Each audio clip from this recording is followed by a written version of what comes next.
दोस्तों आपने कहानियां तो बहुत सुनी होगी, पौराणिक कथाएं, इतिहास गाथाएं, किंवदंतियां, बहुत सारी किंवदंतियां आप यहाँ पे सुनते हो। लेकिन दोस्तों आज अगर एक इतिहासकार अगर किसी पौराणिक ग्रंथ को यहाँ पे टटोल के देखता हो तो आज यहाँ पे ये चालू है कि नहीं हमारे धार्मिक ग्रंथों को आपने ऐसा कहा वैसा कहा। दोस्तों बिल्कुल वही बात नहीं है, लेकिन इतिहासकार जिस बात को दोहराते हैं, जिस बात की तरफ इशारा करते हैं, उस बात को समझना बहुत जरूरी है। जी हाँ दोस्तों, आज मैं बात कर रहा हूँ रामायण इस महाकाव्य की। जी हाँ दोस्तों, कहने के लिए बहुत ही बढ़िया महाकाव्य है और बहुत ही प्राचीन। सबसे प्राचीन इसको इसलिए मैं कहूंगा कि मेरे ख्याल से यही वो काव्य है जहां से लिखने की स्टार्टिंग हमें दिखती है, लेकिन ये प्राचीन नहीं है। प्राचीन का मतलब आपको आदिवासी सभ्यता को देखकर ही आपको समझ में आएगा। जी हाँ दोस्तों, हालांकि सिंधु घाटी सभ्यता के काल में कौन से भी ग्रंथ वहां पे बिल्कुल हमें नजर नहीं आते। रामायण इस काव्य में जब यहाँ पे लिखा है तब बहुत कुछ इतिहासकारों ने यहाँ पे अपनी नजर दौड़ाई, दिमाग से विचार करना शुरू किया कि जब यहाँ पे रामायण घड़ा है, रामायण हुआ है, महाभारत हुआ है, ऐसा अगर आप कहते हो और उसको अमल में लाते हो, उसको रियल है करके लोगों को बताते हो, तब उसमें कुछ ना कुछ तथ्य होगा। अगर वो रामायण काल्पनिक है, फिर भी वहां पे उठाए गए कैरेक्टर ये काल्पनिक नहीं हो सकते। किसी ना किसी को देख के, किसी ना किसी को मनगढ़ंत काल्पनिक बना के वहां पे बताया गया होगा। या हो सकता है मूल निवासी और आर्य अनार्यस संघर्ष में जो कुछ युद्ध हुए, जो कुछ इनमें से निष्कर्ष निकला, इसको लेकर एक लेखक ने अपनी पद्धति से कोई महाकाव्य रच दिया। ऐसी बहुत सारी बातें हो सकती है। राजेंद्र बाबू ढोके और वेंकटेश आत्राम सर, ये दो लेखकों ने इस महाकाव्य को काल्पनिक नहीं माना। इसके 2-3 उदाहरण हैं कि रामायण और महाभारत को काल्पनिक नहीं माना, और वे कहते हैं कि वहां पे जो भी प्रसंग दिखाए गए हैं, मूल निवासियों को कुचलकर अपनी बातें वहां पे जोरों शोरों से दोहराई गई है।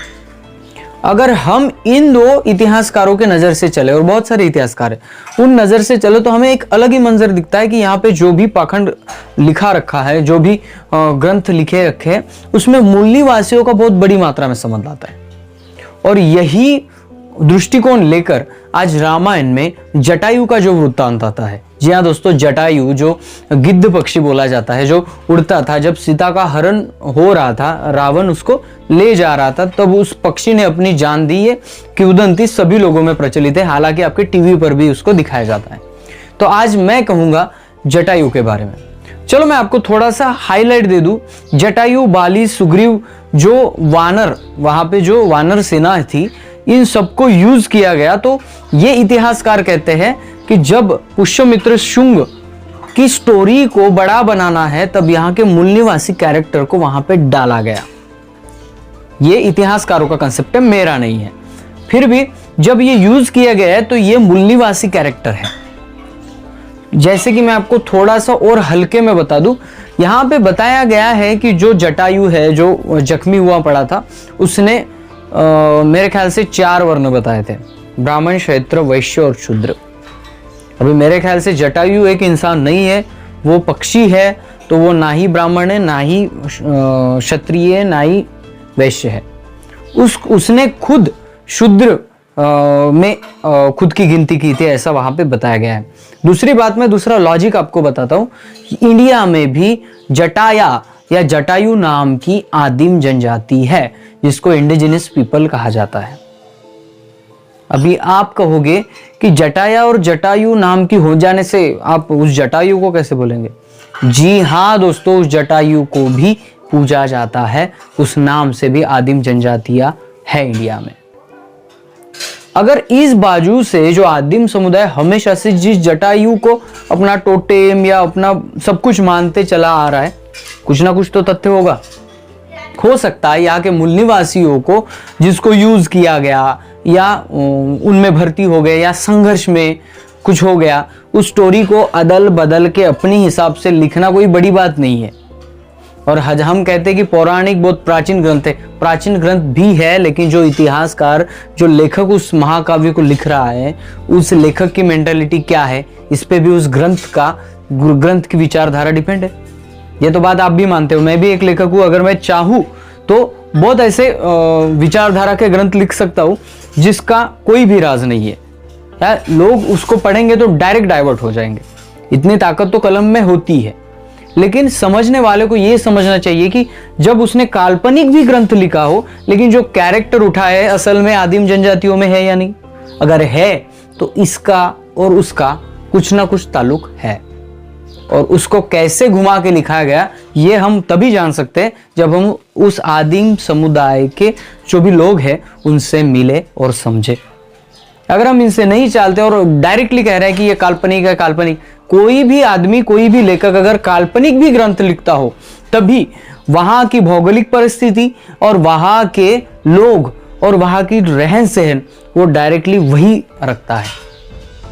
कल्पना में भी वास्तविकता होती है, यह कहना मेरा नहीं, वेंकटेश आत्राम सर का है। और इतिहासकारों की यही बात है जो बाकी लोगों को बहुत भारी पड़ रही है, क्योंकि ये लोग कहते हैं कि आर्य और मूल निवासी इन लोगों में संघर्ष हुआ, एक जगह नहीं हुआ। इंडिया में एक ही जगह आर्य अनार्य की संघर्ष नहीं हुआ। तो जैसे कि मैंने आपको बताया, गोंडवाना लैंड चारों तरफ फैला था। जब ये लोग आए, ये लोग बाहर से आए, तब जो राजा कच्चा था, कमजोर था, उस पे तो जल्दी हावी हो गए, लेकिन जो मजबूत था, जो डरता नहीं था, जैसे कि महिषासुर का एक वृत्तांत आता है, वैसे लोग अगर डरते नहीं थे तो उन पे काबिज होना बहुत बड़ी बात थी। तब एक औरत को भेजना, विषकन्या को भेजना, उसके जरिए उसको मारना, ये बातें तो हमें हजारों ग्रंथों में मिल जाती। इसका मतलब यह है कि जब आर्य अनार्य इंडिया में संघर्ष हुआ इस गोंडवाना लैंड पे, तो ऐसी बहुत सारी घटनाएं हुई जिस मूलवंशी राजा को राक्षस, दानव, दैत्य, असुर बनाया गया और खुद के जो कैरेक्टर है उसको भगवान, देवता, स्वर्गलोक में रहने वाले, 10 हाथ वाले, 4 हाथ वाले, ये जो कहानी की उदंतियों को जब इतिहासकार फोड़ते हैं तब बहुत सारे लोगों को यहाँ पे प्रॉब्लम होता है। तो दोस्तों आज का जो वृत्तांत है वो वृत्तांत है गोंडवाना लैंड का मानव गुण। इस किताब के लेखक राजेंद्र बाबू ढोके, इस किताब में जटायु का वृत्तांत दिया गया है। उसमें क्या दिया गया है ये मैं आपको पढ़ के समझाता हूँ और आप भी समझ लीजिएगा। राम और लक्ष्मण द्वारा रावण पर सीधे आक्रमण नहीं किया गया, जबकि जटायु ने रावण द्वारा सीता का हरण करने का वृत्तांत सुनाया था।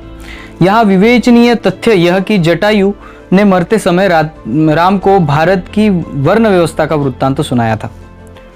रामायण के तृतीय कांड के म्यूर खंड 1 में यह कथा है जिसके अनुसार जटायु ने अपनी जाति की उत्पत्ति का लेख किया था कि कश्यप की पत्नी मनु ने अपने मुख से ब्राह्मणों, वक्ष से क्षत्रियों और जंघाओं से वैश्यों तथा पैरों से शूद्रों को जन्म दिया।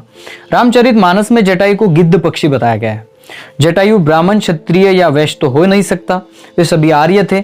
तब जटायु को शूद्र वर्ण में रखा गया था। वह गिद्ध पक्षी नहीं बल्कि गोंड वंश का तप स्त्री पुरुष था और वह जटाधारी था। आज भी उड़ीसा के कालाहांडी और कोराकुट में जटायु तथा आंध्र प्रदेश में जटाया नामक आदिम जाति पाई जाती है, जो अजजा के अंतर्गत रखी गई है। इस प्रकार वर्ण विभाजन का प्रचार और प्रसार करने के लिए आदि जाति के लोगों का उपयोग किया गया था, जो वर्ण विभाजन को नहीं मानते थे। साथ ही संदेश भी देना था कि जटायु ने स्वयं अपने को शूद्र वर्ण का स्वीकार किया। जैसे कि मैं एक एक पोल यहाँ पे एक एक इतिहास की बात आपके सामने ला रहा हूँ। इसका मतलब क्या है? इसका मतलब ये है कि आपको जो बताया गया वो सच नहीं है। और हो सकता है जब यहाँ पे वानर सेना थी तो आप तो ये तो मानते होंगे, आप अगर साइंस के विद्यार्थी है या दुनिया देख रहे तो आप ये तो मानते हो कि अगर बंदर है तो उसको बोलना नहीं आएगा, पढ़ना नहीं आएगा, लिखना नहीं आएगा। अगर वो इंसान है तो उसको लिखना भी आएगा, पढ़ना भी आएगा, लेकिन वो बंदर नहीं होगा। दोनों बातों में आप समझ सकते हो। लेकिन रामायण काल में हम जो काव्य देखते हैं वहां पे वानर सेना दिखाई गई है। एक्चुअली इतिहासकार इस पे दावा करते कि ये वानर सेना नहीं थी, वो वहां नजदीक रहने वाले मूल निवासी गोंड राजा थे, जिनको इन्होंने मित्रता के कारण या बहला फुसला के अपने टीम में लिया था और ये टीम में काम करते थे। लेकिन बात यह हुई कि इनके महाकाव्यों में यहाँ के मूल निवासी लोग एक तो राक्षस बन गए, पिशाच बन गए, असुर बन गए, नहीं तो बंदर बन गए। ये सीधी लॉजिक वाली बात है जो इतिहासकार कहना चाहते हैं। हालांकि इन सभी बातों पर और रिसर्च जरूरी है और यहाँ पे किंवदंतियां लाना और बहुत रिसर्च करना ये जरूरी है। लेकिन राजेंद्र बाबू ढोके जब ये बात कहते हैं तब मुझे भी लगता है कि इन बातों में कहीं ना कहीं तथ्य है और तभी ये आपके सामने आना जरूरी है। अब वो रामायण महाकाव्य में ये भी दिखाने की कोशिश की है जिसके बारे में राजेंद्र बाबू ढोके कहते हैं कि जटायु ने खुद शूद्र वर्ण ले लिया और बाकी को बताया कि जंगा से, मुख से, यहाँ वहां से बाकी शुद्ध वर्ण आया है। दोस्तों ये जो बातें हैं ये दोहरा के घूम फिर के वहीं आ रही है जहां से जातिगत भेदभाव शुरू हुआ। लोग कहते हैं कि जातियां खत्म करो सब हम भारतीय। मैं ये कहता हूं कि जाति भेद खत्म करो सभी कुछ मिट जाएगा। और मैं इस विचारधारा को लेकर चल रहा हूं कि जातियों में अगर भेद नहीं होगा तो इंडिया में जाति रहते हुए भी सभी लोग अच्छे रह सकते हैं। लेकिन जब ये जाति भेद ही नहीं खत्म हो रहा है तो जाति खत्म होने का कोई नामो निशान नहीं है। इसलिए डॉक्टर बाबा साहब आम्बेडकर को पता था कि आगे आने वाले बहुत कुछ ऐसे लोग हैं, जो पॉलिटिकल लोग हैं, जो एक साथ जुट जाएंगे और कुछ ना कुछ बदलने की कोशिश करेंगे। पहले लाइन में उन्होंने एक ही बात कही है, भारत एक धर्मनिरपेक्ष गणराज्य है। समझ गए आप? सभी धर्मों को, सभी पंथों को हमारे देश में जगह है और उनको सम्मान भी देना हमारा कर्तव्य है। तो दोस्तों, वीडियो अगर पसंद आए, जटायु का वृत्तांत अगर पसंद आए तो लाइक शेयर कमेंट कर देना। चैनल को सपोर्ट करना है तो साइड में दिए गए नंबर पे आप गूगल पे या पेटीएम कर सकते हो। मिलते हैं अगले वीडियो अगले टॉपिक के साथ। तब तक के लिए जय सेवा, जय जोहार, जय आदिवासी, जय गुणवाना, जय भीम।